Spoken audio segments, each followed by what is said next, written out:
Boa noite, meus irmãos. Que a paz e o amor do Mestre Jesus esteja presente nos nossos corações. Convido a todos para uma breve elevação antes do início da nossa reflexão de hoje. Então vamos já fechando nossos olhos, procurando sentir a presença do nosso mentor individual, companheiro e amigo que sempre nos acompanha, nos elevando às esferas do anjo Ismael, preposto de Jesus, que recebeu das mãos do Mestre a missão de transformar o Brasil na pátria do Evangelho. E juntos vamos até as esferas de Maria de Nazaré, nossa Mãe espiritual, Mãe de toda a humanidade. Ela que nos acolhe com seu carinho, com seu amor, que ouve nossos lamentos nos momentos de dificuldade. E juntos vamos até o nosso irmão, o Mestre Jesus, a quem agradecemos pelos ensinamentos e exemplos aqui deixados. E juntos, mais uma vez, vamos até Deus, nosso Pai, a quem agradecemos por tudo que temos, tudo que somos, por essa grande oportunidade de estarmos aqui reencarnados, buscando a evolução do nosso espírito. E, junto a Ele, proferimos a prece que Jesus nos ensinou. Pai nosso que estás no céu, santificado seja o vosso nome. Venha a nós o vosso reino, seja feita a vossa vontade, assim na terra como no céu. O pão nosso de cada dia nos dai hoje. Perdoa as nossas ofensas, assim como perdoamos aos nossos ofensores. E não nos deixei cair em tentação, mas livrai de todo o mal. E assim seja, graças a Deus, graças a Jesus. Sejam todos bem-vindos virtualmente, mais uma vez, a essa casa de oração. Hoje nós vamos estudar o capítulo 60 da obra Fonte Viva, ditado pelo Espírito Emmanuel e psicografado por Francisco Cândido Xavier. O título é Esmola, e a frase sobre a qual nós iremos discorrer é: dai antes esmola do que tiverdes. São palavras de Jesus, está em Lucas 11:41. Mas antes de falarmos de esmola, vamos até o Livro dos Espíritos. Vamos ver o que está escrito lá sobre esmola. Questão 888. O que pensar da esmola? O homem que precisa pedir esmola se degrada moral e fisicamente. Ele se embrutece. Uma sociedade que se baseia na lei de Deus e na justiça deve prover ao fraco uma vida sem humilhações. Ela deve assegurar a subsistência daqueles que não podem trabalhar, sem deixar que suas vidas fiquem ao sabor do acaso e da boa vontade de alguns. E Kardec, na questão 888A, pergunta: isso significa que você reprova a esmola? Ele está conversando com o espírito benfeitor que naquele momento está respondendo as suas questões, né? E a resposta é não. O que merece reprovação não é a esmola, mas a maneira pela qual ela é habitualmente dada. O homem de bem, que compreende a caridade, assim como Jesus a compreendia, vai ao encontro do infeliz, sem esperar que ele lhe estenda a mão. Então, voltemos aqui. Nesse capítulo, nós vamos entender algumas coisinhas. Dai antes esmola do que tiverdes. Nós vamos entender que ter é diferente de deter. Tá? Ter é aqui, nosso. Deter é aqui, as coisas materiais, que nós julgamos que são nossas. Julgamos que são nossas. Porque, na verdade, tudo provém de Deus. Tudo pertence a Deus, nosso Pai. Ele nos empresta sob algumas condições de que façamos bom proveito. Então, essas oportunidades que nós temos, muitas vezes, de acumularmos riquezas, de termos além do nosso necessário, são todos empréstimos. E para que entendamos melhor isso, vamos relembrar aqui uma parábola, a parábola do mal rico, onde O homem muito rico, vendo que a sua colheita seria grandiosa, ele pensa consigo: o que farei? E aí pega o seu pequeno celeiro, manda destruir, derrubar e fazer um grande para guardar toda a sua riqueza, toda a sua colheita. Mas Deus tem outros planos para ele, e naquela noite sua alma é ceifada. Então é a famosa história, né? Acorda de manhã, não vê mais o guarda-roupa, tá? Vê algumas pessoas de branco passando do seu lado, não vê o guarda-roupa, já era a sua oportunidade, vai ter que esperar a próxima reencarnação para dar continuidade. Ou seja, não levou nada. O que nós levamos quando nós desencarnamos, o que nós levamos para o outro lado, são o resultado das nossas obras, aquilo que nós fazemos aqui. Tá? Isso sim. Então, são os resultados. E Deus nos empresta e espera que façamos bom uso. Então não adianta pegarmos e ficarmos guardando, quando nós temos tantos irmãos carentes. Não significa que devemos dar tudo. Embora Jesus tenha sugerido a um jovem rico que queria acompanhá-lo que desse tudo e o seguisse, né?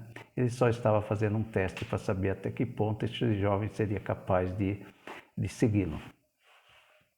Significa que nós devemos ajudar os nossos irmãos, mas de uma forma coerente. Ajudar os nossos irmãos sem que para eles sejam uma ofensa.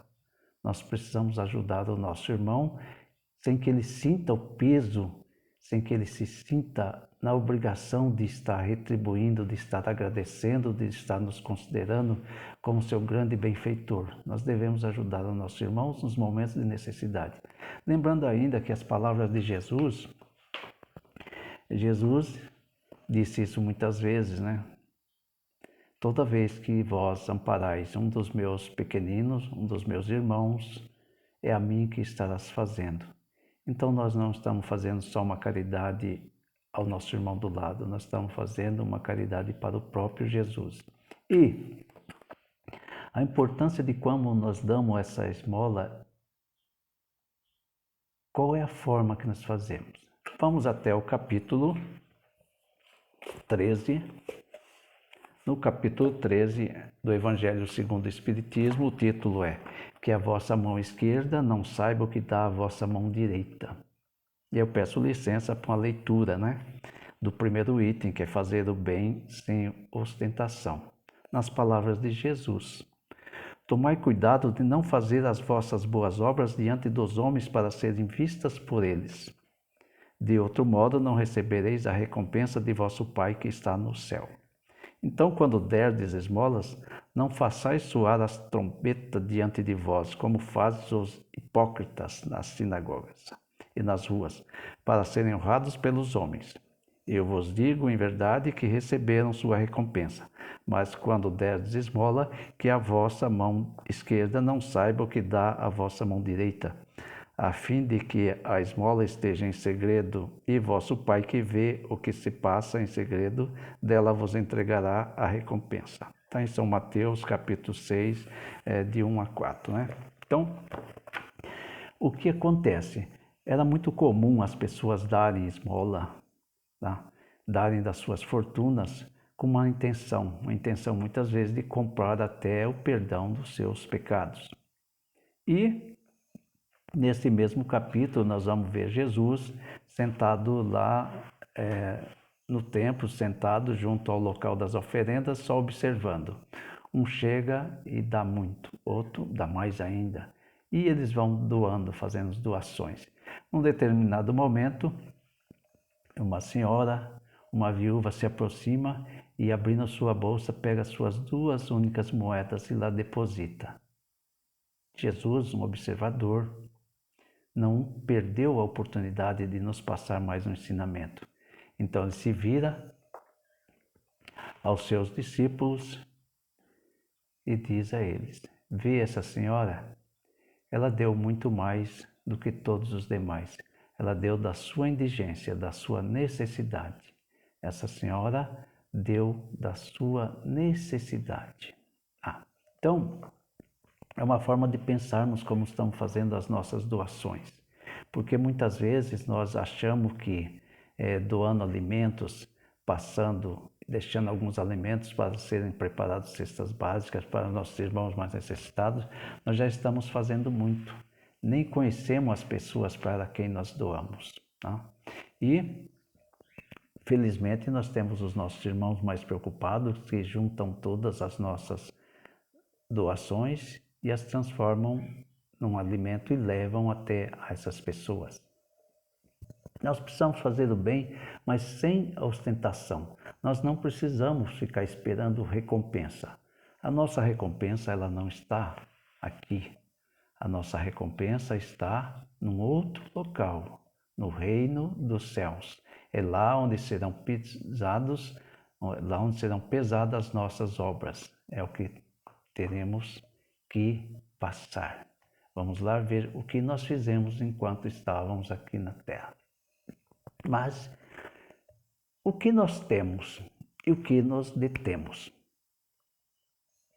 Já disse a vocês que o que nós detemos são aquilo que Deus nos dá, as oportunidades e os bens que adquirimos no dia a dia, e são o que nós detemos. O que é que nós temos? Então voltemos aqui no nosso capítulo, né? Voltemos aqui ao capítulo para refletir. O que temos de nós próprios para dar? Que espécie de emoção estamos comunicando aos outros? O que eu posso dar a vocês nesse momento, além do meu boa noite e meu sorriso? Né?